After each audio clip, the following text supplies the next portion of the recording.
21 जानेवारी 2026 प्रयागराज शहरात दिवसाढवळ्या एक विमान, हवाई दलाचं विमान, थेट तलावात कोसळतं. हो, आणि सगळ्यात धक्कादायक म्हणजे दोन्ही पायलट सुखरूप.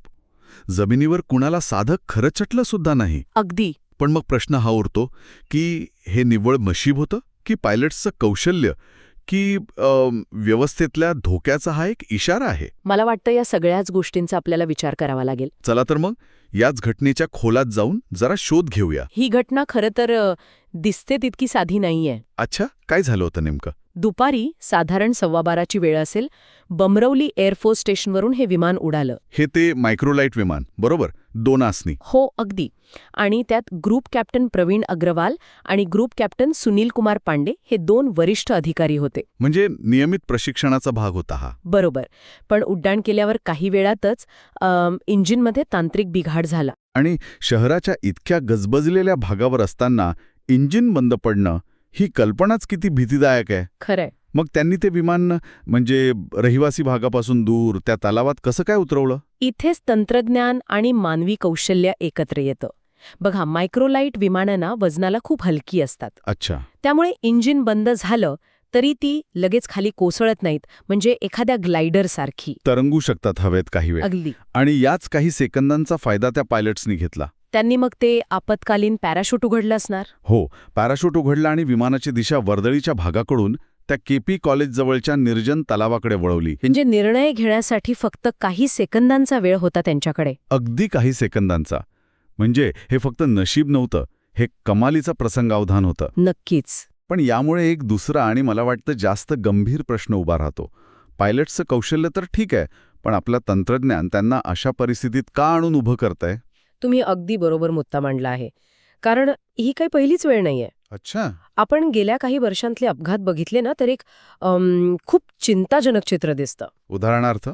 मागच्या वर्षी चेन्नईजवळ पिलाटस PC-7 हे प्रशिक्षण विमान कोसळलं होतं. हो, आठवत आहे. त्याआधी हरियाणात जॅग्वार लढाऊ विमानाचा अपघात झाला. 1 मिनिट. म्हणजे एक मायक्रोलाइट, एक पिलाटस आणि एक जॅग्वार ही तर सगळी वेगवेगळ्या प्रकारची विमानं आहेत. बरोबर. याचा अर्थ समस्या कोणत्या एका मॉडेलमध्ये नाहीये. हीच तर गंभीर गोष्ट आहे. जेव्हा वेगवेगळी विमानं एकाच कारणाने म्हणजे तांत्रिक बिघाडामुळे कोसळू लागतात, तेव्हा प्रश्न विमानावर नाही तर संपूर्ण यंत्रणेवर येतो. देखभाल प्रक्रिया, सुटे भाग या सगळ्यावर. अगदी. ही एक सिस्टमिक म्हणजे पद्धतशीर समस्या असल्याची शक्यता नाकारता येत नाही. ठीक आहे. मग आता हवाई दलाने कोर्ट ऑफ इन्क्वायरीचे आदेश दिले आहेत. पण खरंच अशा चौकशी समित्यांमधून काही ठोस बदल होतो का?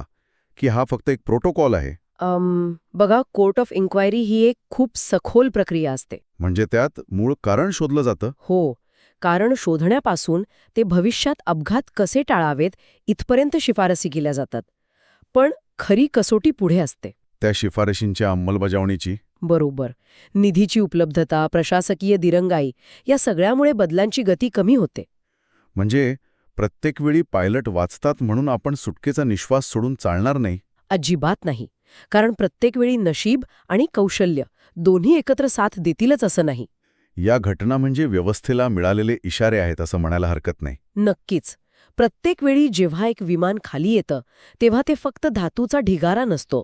तर ते अनेक अनुत्तरित प्रश्नही सोबत घेऊन येतं. अगदी. या प्रयागराजच्या घटनेने जीवितहानी तर टाळली, पण तिने दिलेला इशारा तो खूप मोठा आहे. या सगळ्या चर्चेतून एक विचार मनात येतो. आपण सैनिकांना सर्वोत्तम शस्त्र देण्याबद्दल बोलतो, सर्वोत्तम प्रशिक्षण देण्याबद्दल बोलतो. पण ज्या विमानांमध्ये ते उड्डाण करायला शिकतात तीच जर सुरक्षित नसतील, तर आपण आपल्या सर्वात कुशल योद्ध्यांना एका अशा लढाईत उतरवत आहोत जी सुरू होण्याआधीच ते हरू शकतात.